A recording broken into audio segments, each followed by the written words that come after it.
നമസ്കാരം പ്രിയ സുഹൃത്തുക്കളെ, ഏവർക്കും അക്ഷയ കേരളത്തിലേക്ക് ഒരിക്കൽ കൂടി സ്വാഗതം. കേരളത്തിലെ ലക്ഷക്കണക്കിന് ക്ഷേമ പെൻഷൻ ഗുണഭോക്താക്കളെ ബാധിക്കുന്ന ഏറ്റവും പ്രധാനപ്പെട്ട ചില വിഷയങ്ങളാണ് ഇന്ന് നമ്മൾ വിശദമായി പരിശോധിക്കുന്നത്. സംസ്ഥാനത്ത് മസ്റ്ററിംഗ് നടപടികൾ ആരംഭിച്ചിരിക്കുകയാണ്. അതോടൊപ്പം അർഹതാ പരിശോധന കൂടുതൽ കർശനമാക്കാനാണ് സർക്കാരിന്റെ ഭാവിയിലെ നീക്കം. ഇതിനിടയിൽ ഓണത്തിന് മുൻപ് 2 മാസത്തെ പെൻഷൻ ഒരുമിച്ച് ലഭിക്കുമോ എന്ന ചർച്ചയും സാമൂഹ്യ മാധ്യമങ്ങളിൽ സജീവമാണ്. അതുപോലെ തന്നെ 3000 രൂപ പെൻഷൻ എപ്പോൾ നടപ്പിലാകുമെന്ന ചോദ്യവും നിരവധി പേർ ചോദിക്കുന്നുണ്ട്.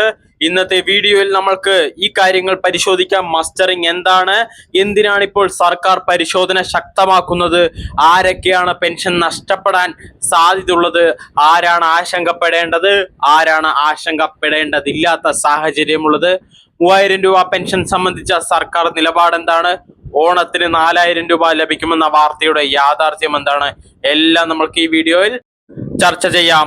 അപ്പോൾ വീഡിയോ അവസാനം വരെ കാണാൻ ശ്രമിക്കുക. ചാനൽ ആദ്യമായി കാണുന്നവരാണെങ്കിൽ ചാനൽ സബ്സ്ക്രൈബ് ചെയ്യാനും ഹൈപ്പ് ചെയ്യാനും ലൈക്ക് ചെയ്യാനും മറക്കരുത്.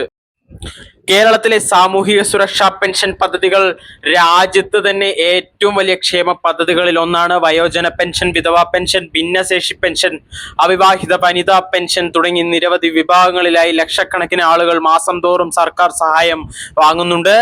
ഇപ്പോൾ സംസ്ഥാനത്ത് ഏകദേശം 66.22 ലക്ഷം ഗുണഭോക്താക്കൾ വിവിധ ക്ഷേമ പെൻഷനുകൾ സ്വീകരിക്കുന്നുണ്ടെന്ന് കണക്കുകൾ സൂചിപ്പിക്കുന്നു.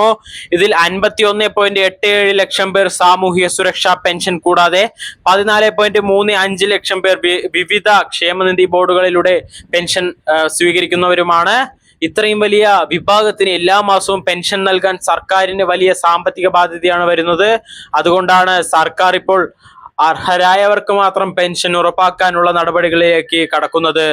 പലരും ചോദിക്കുന്ന ഒരു ചോദ്യമാണ്, ഞാൻ വർഷങ്ങളായി പെൻഷൻ വാങ്ങുന്ന ആളാണ്, പിന്നെ എന്തിനാണ് വീണ്ടും മസ്റ്ററിംഗ്? ഇതിനുള്ള പ്രധാന കാരണം വളരെ ലളിതമാണ്. സർക്കാർ രേഖകളിൽ ഇപ്പോഴും ചിലർ മരണപ്പെട്ട ആളുകളുടെ പേര് തുടരാം. ചിലർ സാമ്പത്തിക സ്ഥിതി മാറിയിട്ടും പഴയ രേഖകൾ ഉപയോഗിച്ച് പെൻഷൻ വാങ്ങുന്ന സാഹചര്യം ഉണ്ടാകാം.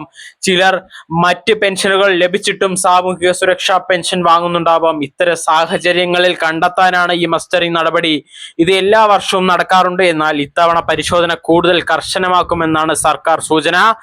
ഇപ്പോൾ സർക്കാർ പ്രധാനമായും പരിശോധിക്കാൻ സാധ്യത കാര്യങ്ങൾ, ഒന്നാമതായി കുടുംബ വാർഷിക വരുമാനം. അർഹത പരിധിക്ക് മുകളിലുള്ള വരുമാനമുള്ളവർ പെൻഷന് അർഹരല്ല. രണ്ടാമതായി ആദായ നികുതി നൽകുന്നവരാണോ എന്നുള്ളത് നോക്കും. ഇൻകം ടാക്സ് അടയ്ക്കുന്നവർ സാധാരണയായി ക്ഷേമ പെൻഷന് അർഹരല്ല. മൂന്നാമതായി വാഹന ഉടമസ്ഥാവകാശം. നിശ്ചിത പരിധിക്ക് മുകളിലുള്ള സ്വകാര്യ വാഹനങ്ങളുള്ളവർ അർഹത നഷ്ടപ്പെടാൻ സാധ്യത കൂടുതലാണ്. നാലാമതായി ഭൂമിയുടെ വിസ്തീർണം. നിലവിലെ മാനദണ്ഡങ്ങൾ അനുസരിച്ച് അർഹത പരിശോധിക്കും. അഞ്ചാമതായി വിദേശത്ത് ജോലി ചെയ്യുന്ന കുടുംബാംഗങ്ങളുടെ വിവരങ്ങൾ മറച്ചു വെച്ചിട്ടുണ്ടോ എന്നുള്ളതും പരിശോധിക്കാൻ സാധ്യത ഏറെയാണ്.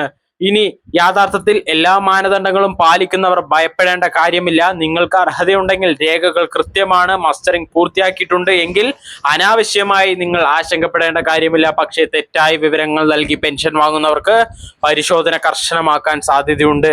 ഇനി പുതിയ അപേക്ഷകൾക്കും കൂടുതൽ പരിശോധന ഉണ്ടായേക്കും. മുൻപ് അപേക്ഷ സമർപ്പിച്ചാൽ വേഗത്തിൽ അംഗീകാരം ലഭിക്കുന്ന സാഹചര്യങ്ങളിൽ മാറ്റം വന്നേക്കാം. രേഖകൾ വിശദമായി പരിശോധിക്കുന്ന ശേഷമായിരിക്കും അംഗീകാരം ലഭിക്കുക. UDF സർക്കാർ തിരഞ്ഞെടുപ്പ് സമയത്ത് ക്ഷേമ പെൻഷൻ 3000 രൂപയാക്കുമെന്ന് പ്രഖ്യാപിച്ചിരുന്നു. ഇത് നിരവധി ഗുണഭോക്താക്കളുടെ പ്രധാന പ്രതീക്ഷയാണ്. എന്നാൽ ഇതുവരെ 3000 രൂപ നടപ്പിലാക്കുന്ന ഔദ്യോഗിക സർക്കാർ ഉത്തരവ് പുറത്തിറങ്ങിയിട്ടില്ല. സാമ്പത്തിക സ്ഥിതിയും അർഹതാ പരിശോധനയും പൂർത്തിയാക്കിയ ശേഷമായിരിക്കും തുടർ തീരുമാനങ്ങൾ ഉണ്ടാവുക എന്നാണ് സർക്കാർ വൃത്തങ്ങളിൽ നിന്നുള്ള സൂചന. ഇപ്പോൾ ഏറ്റവും കൂടുതൽ പ്രചരിക്കുന്ന വാർത്ത ഓണത്തിന് 4000 രൂപ ലഭിക്കുമെന്നാണ്. ഇതിനെക്കുറിച്ചുള്ള വിവരങ്ങൾ, പല രീതിയിലുള്ള വിവരങ്ങളാണ് പങ്കുവെക്കുന്നത്. ചില റിപ്പോർട്ടുകൾ പറയുന്നത് ജൂലൈയും ഓഗസ്റ്റും ഒരുമിച്ച് നൽകാനാണ് സാധ്യത. അതുപോലെ മറ്റു ചിലർ പറയുന്നത് സെപ്റ്റംബർ മാസത്തെയും ചേർത്തി ഓഗസ്റ്റ് മാസത്തിൽ ഓണം പെൻഷൻ 4000 രൂപ ലഭിക്കുമെന്നാണ്. എന്നാൽ ഇത് സംബന്ധിച്ച് സർക്കാർ ഔദ്യോഗികമായി പ്രഖ്യാപനം നടത്തിയിട്ടില്ല. അതിനാൽ സ്ഥിരീകരിക്കാത്ത വിവരങ്ങൾ വിശ്വസിക്കരുത്. സർക്കാർ ഉത്തരവ് വന്നാൽ മാത്രമേ അത് ഉറപ്പായ വാർത്തയായി കണക്കാക്കാൻ സാധിക്കുകയുള്ളൂ. പ്രവാസി ക്ഷേമനിധി പെൻഷനുമായി ബന്ധപ്പെട്ടും നിരവധി പരാതികൾ ഉയരുന്നുണ്ട്. കുടിശ്ശിക വിതരണം സംബന്ധിച്ച വിഷയങ്ങൾ സർക്കാർ പരിശോധിക്കുന്നതായി റിപ്പോർട്ടുകൾ പറയുന്നു. ഇത് സംബന്ധിച്ച ഔദ്യോഗിക അറിയിപ്പുകൾ വരുന്നതുവരെ ബന്ധപ്പെട്ട ക്ഷേമനിധി ബോർഡിന്റെ വിവരങ്ങൾ മാത്രം ആശ്രയിക്കുക. ഇനി നിർമ്മാണ തൊഴിലാളി ക്ഷേമനിധി പെൻഷനിലും കുടിശ്ശിക സംബന്ധിച്ച ആശങ്കകൾ തുടരുകയാണ്. ധനസമാഹരണം, സെസ് പിരിവ്, ഫണ്ട് ലഭ്യത തുടങ്ങി നിരവധി വിഷയങ്ങൾ പരിഹരിച്ച ശേഷമായിരിക്കും കുടിശ്ശിക വിതരണം സംബന്ധിച്ച കൂടുതൽ ലഭ്യത ലഭിക്കുക. അതുകൊണ്ട് തന്നെ ഒഫീഷ്യൽ ആയിട്ടുള്ള കാര്യങ്ങൾ പ്രധാനമായും ശ്രദ്ധിക്കൂ. ചാനലിലെ അപ്ഡേറ്റ്സ് ശ്രദ്ധിക്കൂ. ഇങ്ങനെയുള്ള ഇൻഫോർമേറ്റീവ് വീഡിയോസിനായി ചാനൽ സബ്സ്ക്രൈബ് ചെയ്യാനും ഞങ്ങളെ സപ്പോർട്ട് ചെയ്യുന്നതിനെ ഹൈപ്പ് ചെയ്യാനും ലൈക്ക് ചെയ്യാനും നിങ്ങളുടെ അഭിപ്രായങ്ങൾ കമന്റ് ചെയ്യാനും മറക്കരുത്. വീണ്ടും ഒരു വീഡിയോയിൽ കാണാം.